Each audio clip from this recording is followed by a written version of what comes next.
Good morning, everybody, and welcome to Trail of the Kings for the Primates and Predators tour.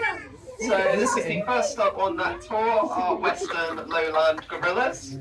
And a bit of background information for you on gorillas in general. There are 4 species of gorillas in Central Africa, 2 to the west, 2 to the east. The Western Lowland gorillas are the smallest and most widespread of those species. You will also find towards the west cross-river gorillas, and towards the east of Central Africa you will find the largest species of gorilla, that is the Eastern Lowland gorilla, and also mountain gorillas. For those of you that want to remember the scientific name for our Western Lowland gorillas, very easy way to remember it. They are established by their genus, species, and subspecies, which for our Western Lowland gorillas, the genus is gorilla, the species is gorilla, and the subspecies is gorilla. So their scientific name is in fact gorilla, gorilla, gorilla. Here at Chessington we have a troop of 9 gorillas, and they are all part of a big family lineage for the most part. And I will get into a bit more detail about all of their individual personalities, because they are very similar to us humans. They all have their own unique quirks and traits. So we'll probably start with the biggest and most noticeable, who just made a quick dip to the right. That is our silverback Demisi. So he is head of the troop here at Chessington, and what that would essentially mean, being the first ranking in a troop of gorillas out in the wild, would be that Demisi's responsibilities would include protecting his troop from any intruding animals or other gorillas, and breaking up any disputes within the troop. But fortunately for Demisi and for the gorillas here at Chessington, they don't really have to do much of any of that. So all it really means for Demisi being the highest ranking is essentially that he just gets his pick of the food first. So Demisi weighs in at about 190 kilograms, and that is mostly pure muscle. He is very, very heavy, very, very large. And there is sort of a misconception that silverback gorillas are a separate species, but silverback actually refers to the most dominant male of that troop at that particular time. And the reason for the name silverback is that when they are at that prime age for breeding, when their muscle mass is at their highest, they have more testosterone going through their body than the other male gorillas of that troop. And this is actually what results in the silver hair on their backs, giving them the name silverback. So for the other gorillas in our troop, we have our oldest and firstborn gorilla here at Chessington, Shani. So she is 34 years old now, and during her time here at Chessington, she's gone on to have many young of her own, and they have also even gone on to have young themselves, the first of which was Shanga. And Shanga and Demisi have then gone on to have young of their own, that is Kwanzaa and Kipande, and our youngest troop to the troop, that is 2-year-old, soon to be 3, Ade, who is our smallest gorilla. So to give you a little bit of background on their personalities in general, Shani being our oldest, she's kind of retired now, she just likes peace and quiet. She has kind of a little personal comfort that she usually sits in a corner and holds her right ear, so that's a very easy way to tell that that is in fact Shani. And Shanga, she is usually found chasing around what look like 2 small silverbacks, but that is her teenage kids, Kwanzaa and Kipande. And just like humans, those teenage gorillas are usually doing something that they're not supposed to be doing. They're usually antagonizing Demisi or running around like causing mayhem in the enclosures. So generally speaking, Shanga is usually on Kwanzaa and Kipande watch. And our youngest, Ade, our 2-year-old, our smallest gorilla, he is the most curious, the most inquisitive of all of our gorillas at the moment. He is learning how to climb and doing a very good job of it. He is also learning how to apply logic to the things that he's doing, so using tools to better access his food, figuring out locations to climb and to stoop to better find his food. So really just following in the footsteps of his teenage brothers to really learn how it is to be a fully fledged gorilla. And on the other side of our troop, we have Demisi, who has also bred with Asili to have 10-year-old Moana. So she is usually a bit more of a reclusive gorilla to the troop. Asili being our lowest ranking in the troop, which sounds quite sad, but essentially what that would mean out in the wild is that she wouldn't typically be bred with, but she would get her food last. So here at Chessington, it means that she won't get involved in any of the disputes that are usually caused by Kwanzaa and Kipande. So for our gorillas in general, 10-year-old Wana will usually be seen sat with Asili, and they will just kind of be keeping to themselves.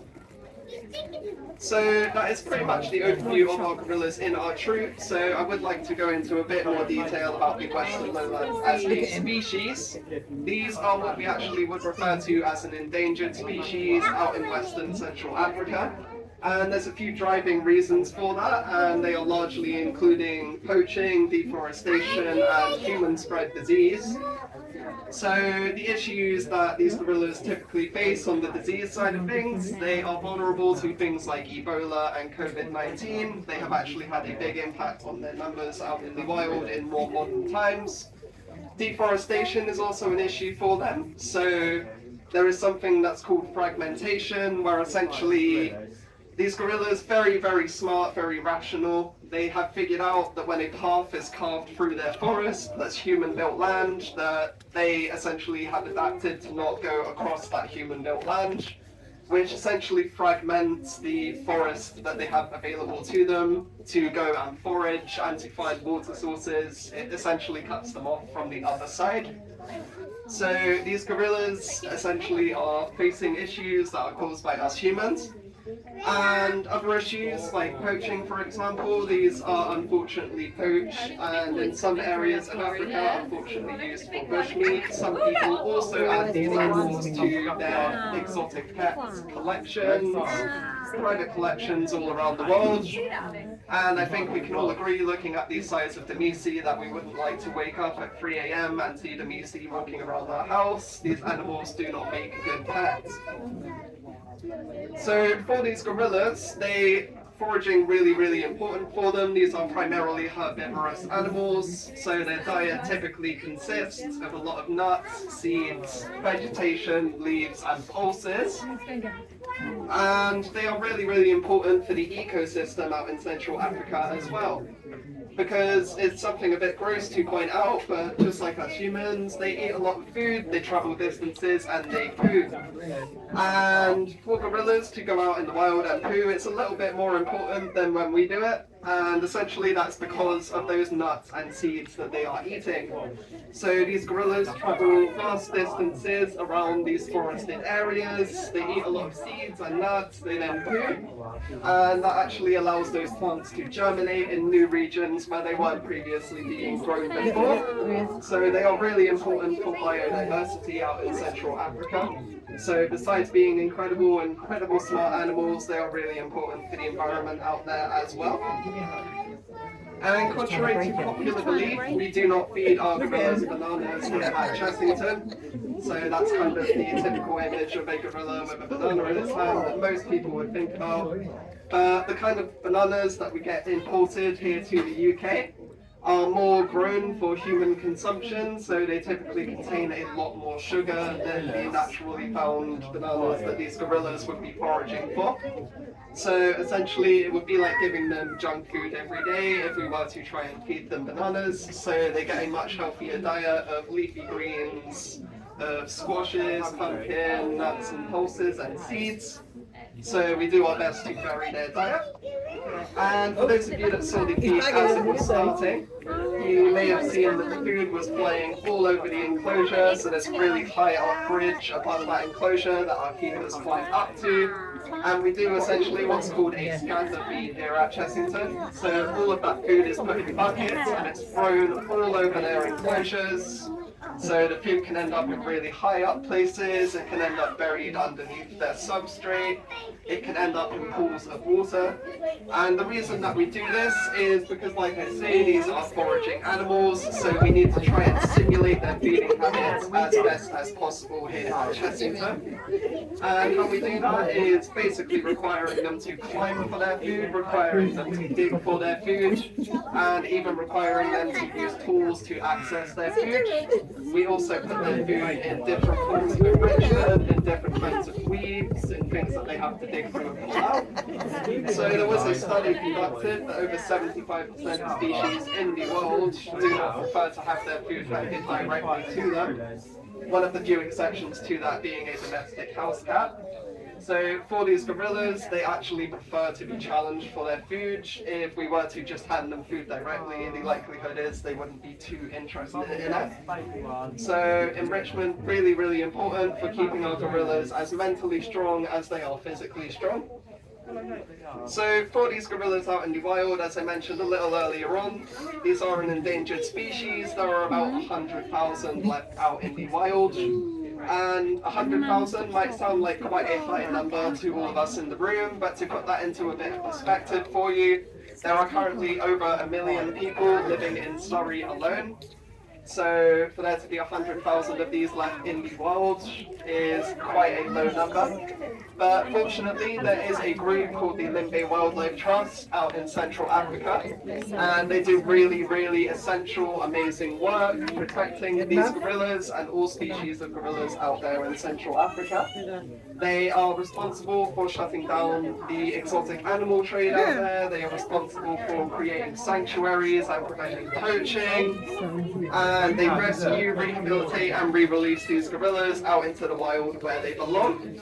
So for those of you interested in finding out a little bit more about things that protect these gorillas out in the wild, I would strongly recommend the Limbe Wildlife Trust being something to look into.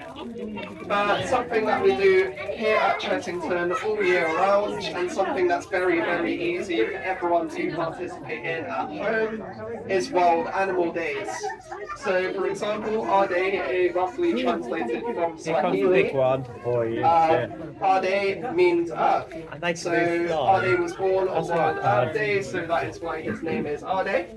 And participating in Wild Animal Day is a very, very easy thing to do. In some cases, that might mean going out and donating or raising some money for that particular animal species, but I can totally understand why some of us might not be able to do that, might have some obstacles, might not have the time to do so.